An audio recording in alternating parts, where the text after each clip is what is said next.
আসসালামু আলাইকুম রহমতুল্লাহি ওবারকাত। সম্মানিত ভাই বোন, আপনি যদি আল্লাহ তাআলার নিদর্শন দেখতে চান তাহলে অবশ্যই আপনাকে ভ্রমণ করতে হবে। এ কথা সত্য। কুরআনুল কারীমে মহান আল্লাহ তাআলা নিজেই বলেছেন যে তোমরা পৃথিবী ভ্রমণ করো, যাতে করে তোমরা উপলব্ধি করতে পারো, চিন্তা ভাবনা করতে পারো। আপনি যদি পাহাড় এবং সমুদ্র জীবনে না দেখেন তাহলে আল্লাহ তাআলার সৃষ্টি নিয়ে আপনি কখনো চিন্তা ভাবনা করতে পারবেন না। প্রত্যেকটা জিনিস মহান আল্লাহ তাআলা সৃষ্টি করেছেন, প্রত্যেকটা জিনিসের মধ্যেই আমাদের চিন্তা ভাবনা করার একটা উৎস থাকে। আমরা প্রত্যেকটা বিষয় নিয়েই চিন্তা ভাবনা করব।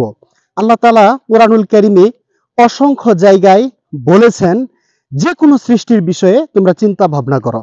আল্লাহ তাআলা কুরআনুল কারীম আল্লাহ তাআলা নাজিল করেছেন, এতেও বলেছেন যে কোরআন নিয়ে তোমরা চিন্তা ভাবনা করো, কোরআন নিয়ে তোমরা গবেষণা করো, তাদাব্বুর করতে হবে কোরআনুল কারীম নিয়ে। এই যে পাহাড়, বিশাল বড় বড় পাহাড়, এসব পাহাড় নিয়েও চিন্তা ভাবনা করতে বলেছেন মহান আল্লাহ তাআলা। আমি এখন সর্বোচ্চ যে বড় পাহাড় সেখানে আছি, পাহাড় থেকে নিচের দিকে আমি এখন যাচ্ছি। তো এই পাহাড়গুলো আসলে মহান আল্লাহ তাআলা এত সুন্দরভাবে সৃষ্টি করেছেন, আর পৃথিবীকে একটা ব্যালেন্স করার জন্য, পৃথিবীকে সৌন্দর্যমণ্ডিত করার জন্য সমুদ্র এবং পাহাড় মহান আল্লাহ তাআলা সৃষ্টি করেছেন।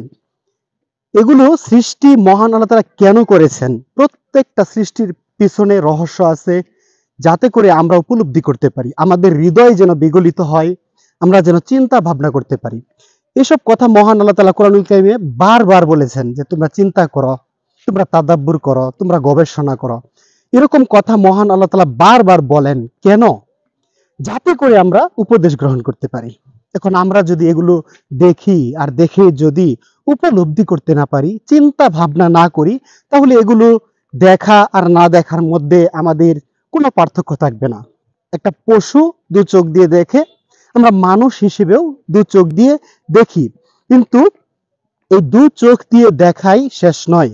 আমাদের যে অন্তরের চোখ আছে, সেই অন্তরের চোখ দিয়ে আমাদেরকে দেখতে হবে এই সব কিছু, যাতে করে আমরা উপদেশ গ্রহণ করতে পারি।